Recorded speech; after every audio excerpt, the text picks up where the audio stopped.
this is Chris with Hilltop Camper RV. Today we're going to be doing a de-winterize on a tank-style water heater. First thing you're going to want to do is anytime before you remove the plug of the water heater, you're going to want to open the pressure and temperature relief valve so that you can verify there's no pressure in the water heater. Then you'll remove the plug. On an Atwood or Dometic style water heater, it is generally a 15/16 socket to remove the plug, and it's going to be a plastic plug. And you'll make sure the plug is out for flushing the water heater. On a Suburban water heater, it will have an anode rod in it. The anode rod is a 1 1/16 inch nut to take it off. This anode rod, in the condition it's in, still has plenty of life left in it. It can get worn all the way down to the small rod that's in the center. The original equipment ones are a bimetal anode rod. They have a weld mark in the end of them designating that, and you should use the majority or all of it up before you switch to an aftermarket anode rod. Okay, and we're gonna connect our city water supply with our water pressure regulator on it to the unit.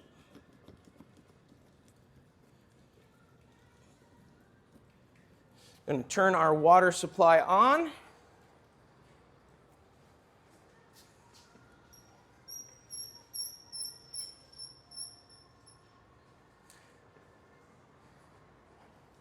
And then we are going to turn our water on to the unit. This unit has the low point drains on the inside. I generally start with the low point drains first when de-winterizing, and we will these pull up to let the water out, and I just run a fair amount of water through each one before you move to the next one. And that will start your de-winterization.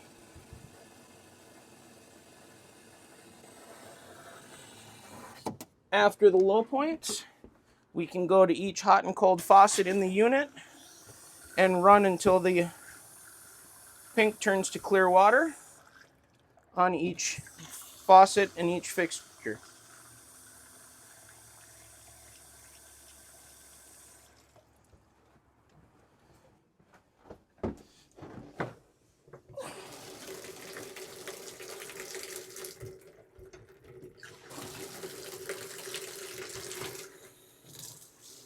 Make sure to get the shower head also.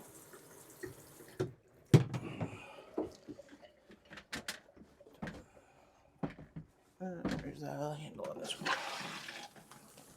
And that's what. Right, and then after I do each faucet fixture in the unit, get clear water running through it, I go through a second time to verify that all the antifreeze is out of the city water side. From there, we will go to de-winterizing the pump side. And with the RV antifreeze that is in these units, it is a non-toxic antifreeze. If there's a remainder in there, it is not going to hurt you. It might have a little bit of an odd taste to it until it's flushed out, but it is safe to consume. And for our pump, we will detach the hose from our city water connection.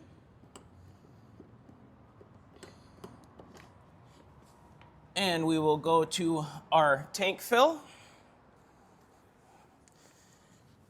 And we will use a tank fill hose so that you are not placing the threads of your hose into your water hookup, because that can create excess pressure in the tank and it can rupture the tank and damage the trailer.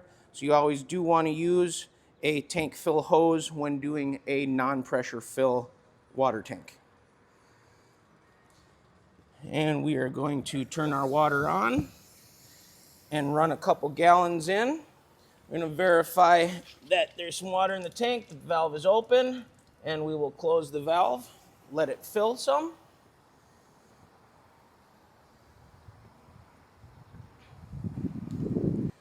And when you're filling your tank or running water into your city hookups, it's best to use a food grade or a drinking water safe hose. Natural rubber garden hoses can have debris in them, the chunks of rubber They can have algae and bacteria in them more likely, so just make sure to be using a drinking water safe hose. After you have water in your tank that's enough to run the pump, we can shut our water off. And we will go inside the unit and turn the pump on.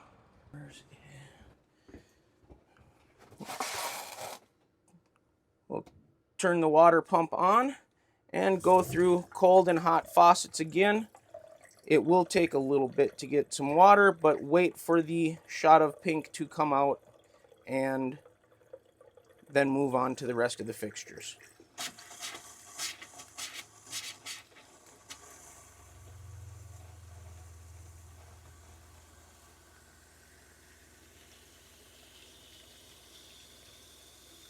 There is our antifreeze out of the pump, and now we would go about each fixture in here, making sure that the water is clear out of every fixture in the low point.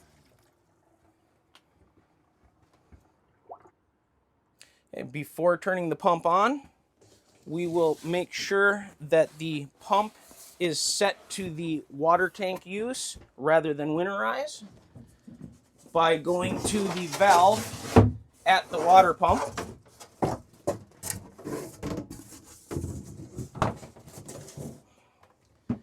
And making sure that the antifreeze suction line is turned off and that the tank is turned on.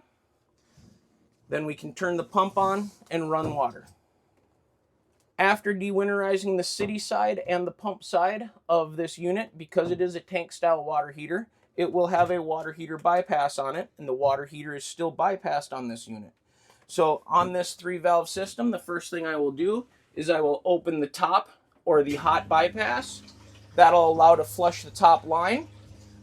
Then I will close the bypass and I will open the cold. Now the water heater is ready for use. It's unbypassed, and with the plug out, you can flush a gallon or 2 of water through it to make sure that the water heater is clean. Your pump will be running. Your water heater will flush some of the water in it that's been in over the winter. And after you've flushed a little bit of water through it, you can go back inside and just turn the pump off. Once the water system is turned off, pumps off, city water is disconnected, we can close our pressure and temperature valve so that that isn't left open. And we don't need to have the water heater plug in the water heater. We'll let it drain. And we will also open our low point drains and our faucets inside the unit. We'll open our low point drains and our faucets and allow the water to drain out of the trailer. And the final thing to do would be go out and open your water tank drain and make sure that your freshwater tank is also drained.